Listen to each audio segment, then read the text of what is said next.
God bless you guys. Uh, this is something amazing that I would like to share with you on what the Lord's been speaking to me. The Lord's been showing me the number 13 a lot. She actually first he showed it to Amanda, to my wife Amanda. She's like, for some reason I've been seeing the number 13 over and over. Then I began to see it everywhere I go. As I was driving, number 13, 13. And I said, okay, when the Lord begins to show you a number over and over repeatedly, He's trying to get your attention. And I'm going to give you the meaning of it. I'm going to give you the meaning of the number 13 and what it means. What God is saying. No angels, numbers, no Google, none of that. I'm going to give you word, what the Lord is saying. The number 13, the number 13 means rebellion. The Lord took me to Genesis 13:13. And this is what it says. It says, but the men of Sodom and were exceedingly wicked and sinful against the Lord. They were rebellion. They were in rebellion. The men of Sodom were in rebellion against the Lord. Then the Lord showed me Nimrod, the mighty hunter who was before the Lord.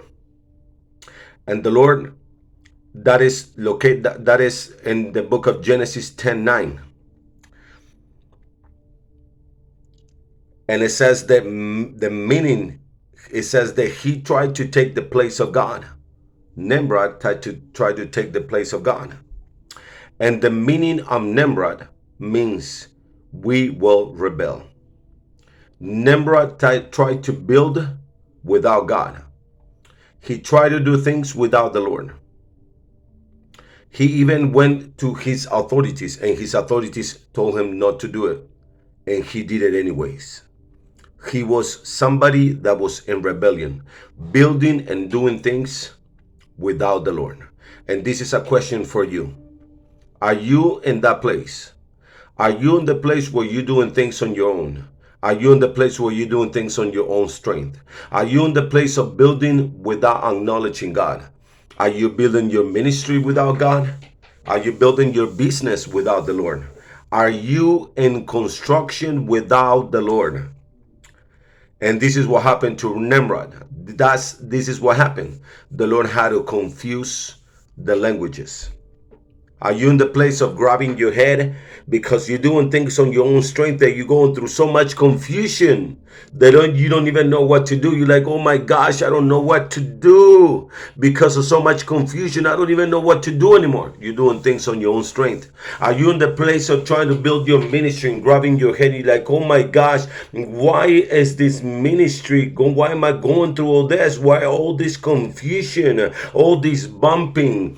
With my neighbors and why all this madness and why all this anger and why all this confusion? What's going on? God confused the language. You're building without the Lord. You're building your ministry, your business, your life, your house without God.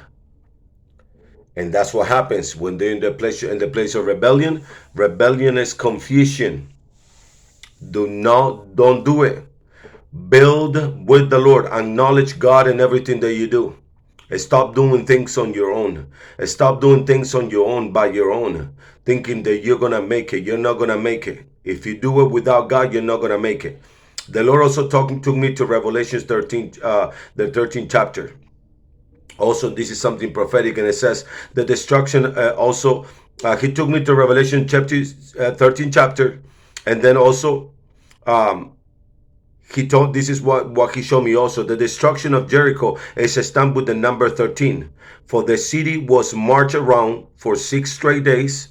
And on the 7th day, it was marched 7 times, making 13 total. Jesus mentioned 13 things that defile a man. It says, for from within, out of the heart of a man, proceeds evil thoughts, adulteries, fornication, murders, thieves, covetousness, wickedness, deceit, lewdness, an evil eye, blasphemy, pride, foolishness. All these things come from a defiled man.